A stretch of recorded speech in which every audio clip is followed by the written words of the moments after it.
사도행전 16장 19절부터 32절 제가 봉독해 드리겠습니다.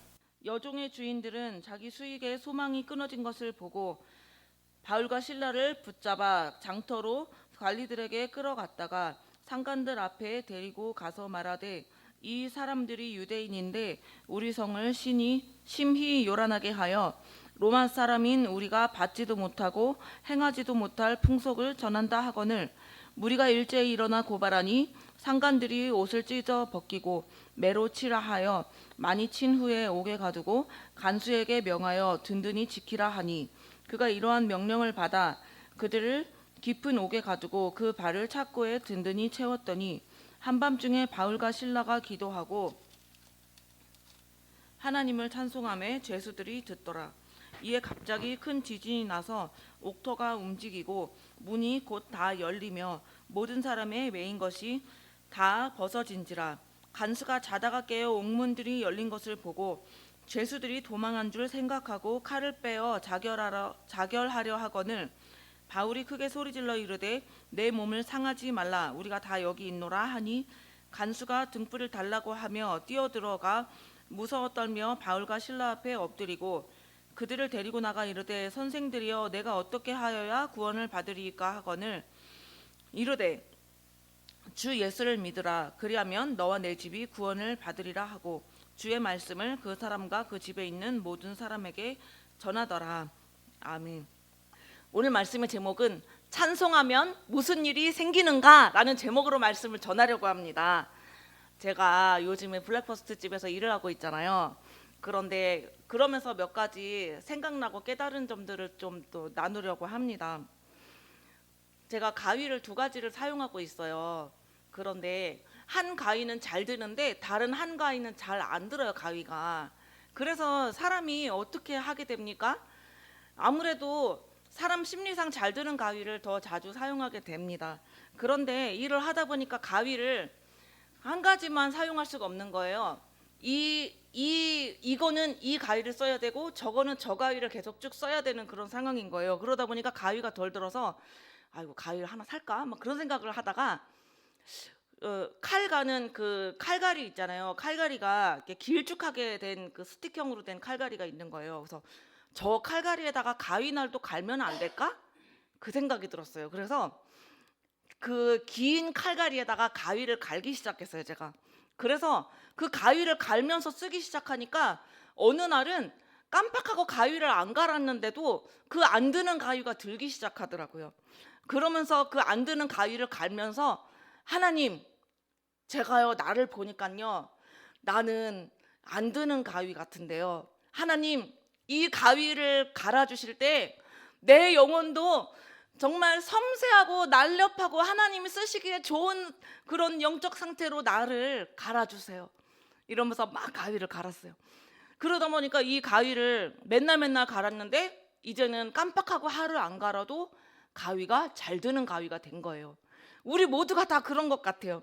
안 드는 가위였고 안 드는 칼이었는데요, 성령님 앞에 나와서 찬송하고 기도하고 그리고 내 영혼이 자꾸 그 옛 내 못난 자아가 벗겨지고 씻겨지고 회개하고 그렇게 나아가다 보니까 어느 순간에는 그렇게 안 드는 가위였는데 그래도 조금 그전보다는 날이 예리해지고 날렵해진, 그래서 하나님 도와주세요, 나에게 성령의 검을 주시고 우리 모두가 다 은혜 충만한 사람들이 될 수 있게 도와달라고 그렇게 찬송하고 또 기도하고 있으면서 일을 하니까, 일을 해도 나름대로 주님 안에서 깨달음도 생기고 그러니까 너무 재미있고 즐거웠습니다. 또 한 가지는 뭐냐면, 치킨을 그 튀김옷을 만들어요. 튀김옷을 입혀요, 제가 하는 일이. 그래서 찬송가를 한쪽 벽에다가 이렇게 핸드폰을 계속 틀어놓고 치킨을 사가지고 오면은 이제 치킨을 헹궈야죠, 씻어서. 치킨을 세척하고 그런 다음에 몇 번 헹군 다음에 그 다음에 이제 그 양념을 하는데, 그 빨간 양념을 해요. 고추장이나 그런 게 아니고 파프리카 가루하고 여러 양념이 들어있는 그 양념을 치킨에다가 입힙니다. 치킨을 막 여러 차례 막 세척을 하려니 이 치킨들은 이리 왔다리 저리 왔다리 막 정신이 없는 거죠. 이 치킨들이, 치킨 입장에서 봤을 때 치킨이 씻기려니까 정신이 없는 거예요. 하나님이 나를 씻어주려니까 내 영혼이 정신이 없는 거예요. 씻기느라고. 나를 가만히 놔두면 내가 안 씻어지거든요. 그러니까 하나님이 주님의 손을 사용해서 나를 막 씻기는 거예요. 그래서 치킨을 막 씻으면서 하나님 도와주세요. 나를 막 씻어주세요. 그리고 양념을 들이붓습니다. 양념을 부으면서 이 양념이 이렇게 닭살에 입혀져야 안에 속 안에까지 양념이 잘 배겨야 그래야 맛있는 치킨이 되지 않겠습니까? 그런데 이 치킨이 양념이 배기려면 또 어떻게 해야 되겠습니까? 가지런히 놔두고 양념을 그냥 대충 묻혀놓으면 잘 먹힙니까? 그것이 아니죠. 또 치킨을 막 주물르는 거예요. 막 치킨이 막 정신없어요. 그런 것 같아요. 하나님이 나를 가만히 놔두고 내가 내 멋대로 그냥 되게끔 그냥 나를 방치해 놓는 게요, 좋은 게 아니더라고요. 조금은 괴롭고 조금은 힘들고, 조금이 아니라 사실 많이 힘들고, 그런데 그런 이 과정 속에서 주님을 찾아야, 그래야 내가 그 양념이 배겨지는 거예요. 그래가지고 그 빨간 색깔 그 양념이 만약에 예수님의 보혈의 피라면, 하나님, 치킨을 막 주물르면서 하나님, 이 양념이 맛있게 치킨에게 배기듯이 내 영혼을 이 붉은 예수 그리스도의 보혈로 내 영혼을 주물러 주세요. 이러면서 막 신나게 치킨을 무치고, 그러다 보면 시간이 한 시간이 갑니다. 그런데 그런 생각을 했어요. 내가 정말 하나님이 나를 이렇게 훈련의 과정을 주시지 않는다면 나는 어쩌면 구원을 받을 수도 없지 않았을까. 내가 너무나 편안하고 돈이 많고 진짜 하나님 없이 살 수 있는 사람이었다면 정말 지옥에 갔을 수도 있는데, 이렇게 각자마다 자기에게 맞는 이 맞춤 훈련을 통해서 하나님이 양념해 주시는 거예요. 나라는 사람을, 우리 각자를, 안 드는 가위였던 나를 하나님이 갈아주시고, 양념이 배기지 않고 씻겨지지 않았던 치킨인 나를 하나님이 씻겨주시고 양념해 주시느라고 막 그냥 양념을 배기려니 얼마나 치킨이 왔다리 갔다리 해요. 닭다리가, 아니 윙이 얼마나 막 왔다리 갔다리 하고 얼마나 주물르고. 하나님이 나를 주물러 주시는 이 과정이 상당히 쉽지 않죠. 어렵죠. 나를 주물러 주는 이 과정이 너무 어려워서 하나님께, 하나님, 어느 날은 그런 찬송가 있죠. 왜 나만 겪는 고난이냐고. 근데 그게 은혜로 튀어나오는 게 아니라 하나님 앞에, 하나님 왜 나만 겪는 고난이에요, 이러고 기도를 시작했다가 어느 날 느낌이 오는 거예요. 아, 하나님이 우리 각자를, 나 자신도 그렇고 우리 각자를 그 예수님이 하셨던 그 길을 우리가 가야 되는데, 그런데 이런 과정들이 있지 않고서는 가벼운 용서, 처음에는 신앙의 나이가 어렸을 때는 가벼운 용서부터 배우게 하시지만 점점점 신앙의 연륜이 올라가면 더 어려운 용서 숙제가 있을 수도 있고, 그렇지 않겠습니까? 어릴 때는 어린 애기한테, 5살짜리 애기한테 큰 정수기 물병을 들으라고 줄 수 있습니까? 우리가 못 들어요. 그 애기는 줄 수가 없어요. 그 5살짜리 애기한테 그 큰 정수기 물병을 주는 어른이 있다면은 그 어른은 저거 생각이 있는 건가 멍청한 건가 뭐야 이럴 거예요. 건장한 청년한테는 그걸 줄 수 있겠죠. 왜냐하면 충분히 그걸 감당할 수 있으니까요. 저도 뭐 남자들만큼 힘이 세지는 않지만 그래도 내가 할 수 있는 만큼의, 하나님이 주님을 붙잡았을 때 할 수 있는 만큼의 그렇게 주물럭주물럭 하시는 거예요. 하나님이 주물름을 당할 때 정신없는 것 같고 어지러운 것 같고, 왜 하나님이 이렇게 나를 왜 그런데 우리 주님이 그 과정 속에서 나를 양념하시는 거더라고요. 예수의 보혈의 그 양념으로 나를 적셔 주셔서, 그래서 제가 뒤돌아보고 생각해 보니까 바울과 실라가 이 감옥에서 찬송할 때는 기쁘고 편안하고 좋은 감정으로 찬송을 시작했을까요? 우리와 같은 성정을 가진 인간인데 처음에는 억울한 마음도 있었을지 않았을까요? 내가 저 귀신 들린 점치는 저 여인에게 복음을 전한 것밖에 없는데, 내가 사도 바울과 같은 그런 사도급의 사람이 절대 아니지만, 만약에 내가 그렇게 점쟁이 같은 그 여자한테 복음을 전하고 귀신을 빼줬는데 감옥을 가는 상황이 됐다. 그리고 저 여자를, 이제 복음을 전한 나를 매우 치고 감옥에 쳐 넣어라, 족쇄를 쳐라, 사람들이 억울하게 나한테 만약에 그렇게 했다면, 그래서 내가 감옥에 갔다면, 나는 과연 아무렇지도 않게 이렇게 바울과 실라처럼 감옥에서 철야를 할 수가 있었을까요? 바울과 실라는 감옥에서 철야를 하며 찬송을 부를 때에 남들의 길을 의식한 것이 아니고 하나님을 의식했죠. 그래서 옆방에 다른 죄수들, 예수 안 믿는 죄수들도 앉아 있는데, 그럼에도 불구하고 이 바울과 실라가 그 감옥에서 하나님을 원망하는 것이 아니고 찬송하는 거예요. 우리들 같았으면, 아니 내가 주를 위해서 복음을 전했는데 왜 내가 여기 감옥에 앉아 있냐고요 하고 하나님한테 삿대질을 할 사람 있으면 안 되겠죠?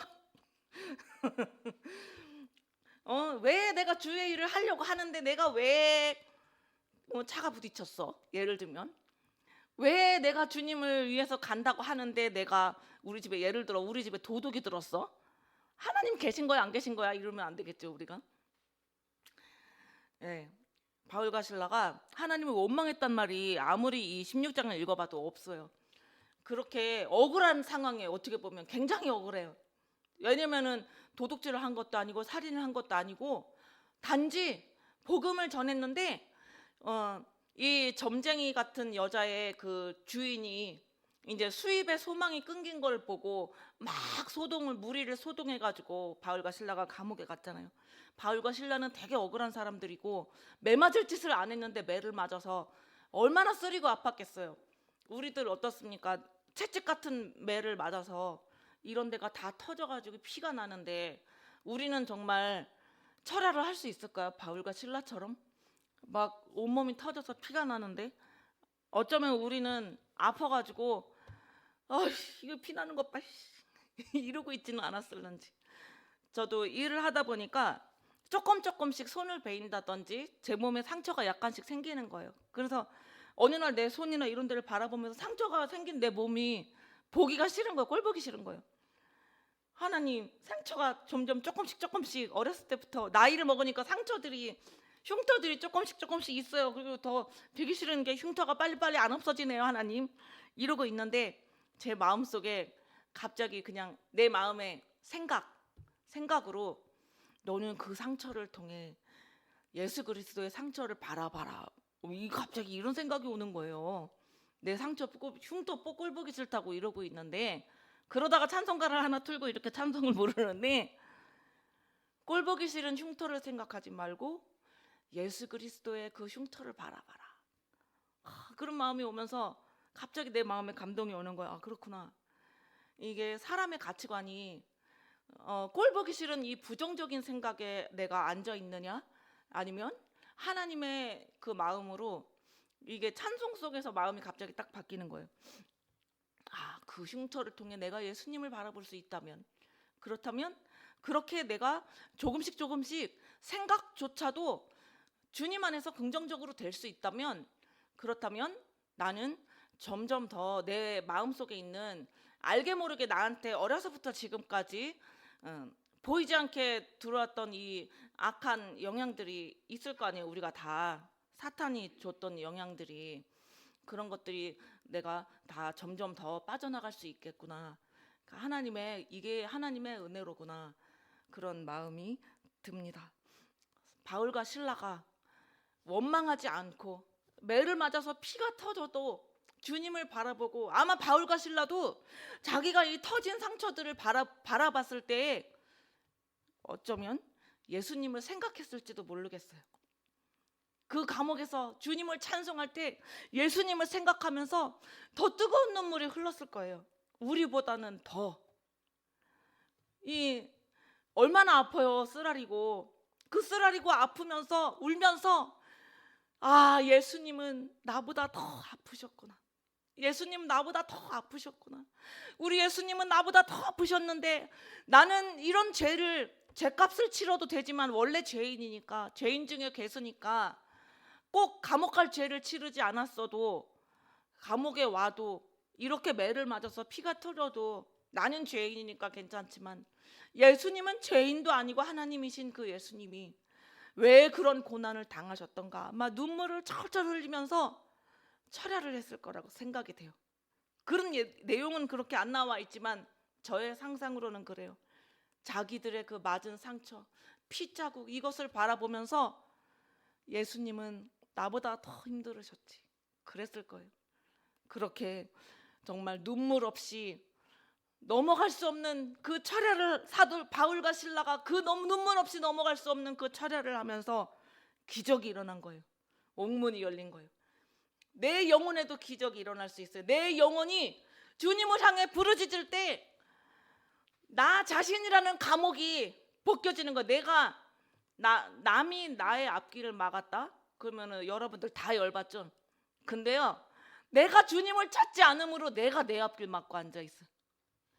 내가 주님을 어느 때든지 내가 주님을 찬송해야 되는데 기분 좋을 때만 찬송하고 신경질 날 때는 주님을 찬송하지 않고 딴짓거리 하면서 내가 내 앞길 막고 앉아 있어요. 내가 내 앞길 막고 앉아 있는 거예요. 남이 내 앞길 막는다면 얼마나 우리가 신경질을 내요. 안 그러겠어요?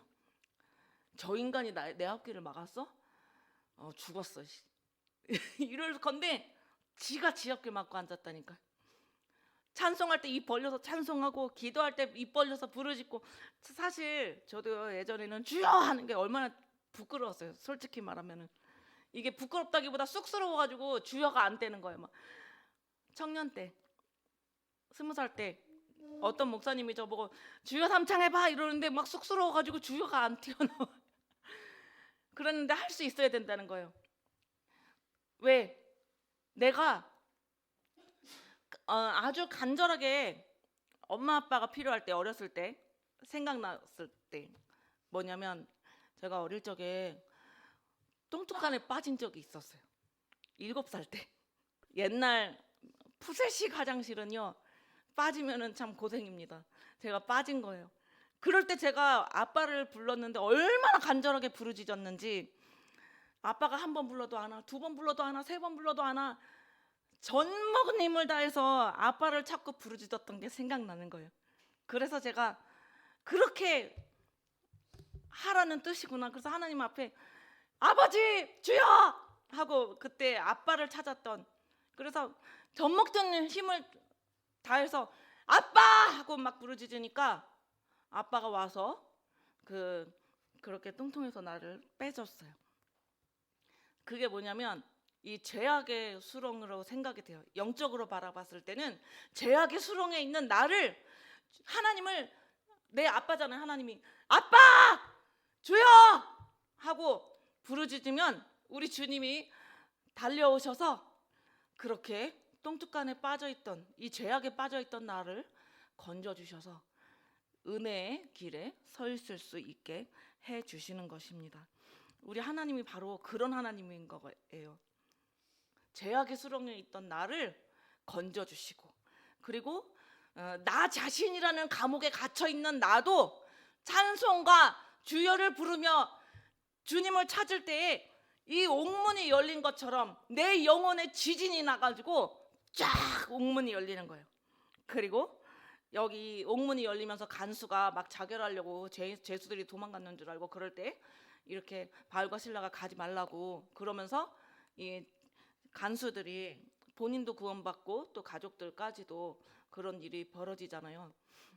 우리가 내가 주님을 향해서 달려가야 내가 구원받고 또 내 주변도 구원받을 수 있는 은혜가 임할 줄로 믿습니다. 오늘 말씀은 여기서 마치도록 하겠습니다.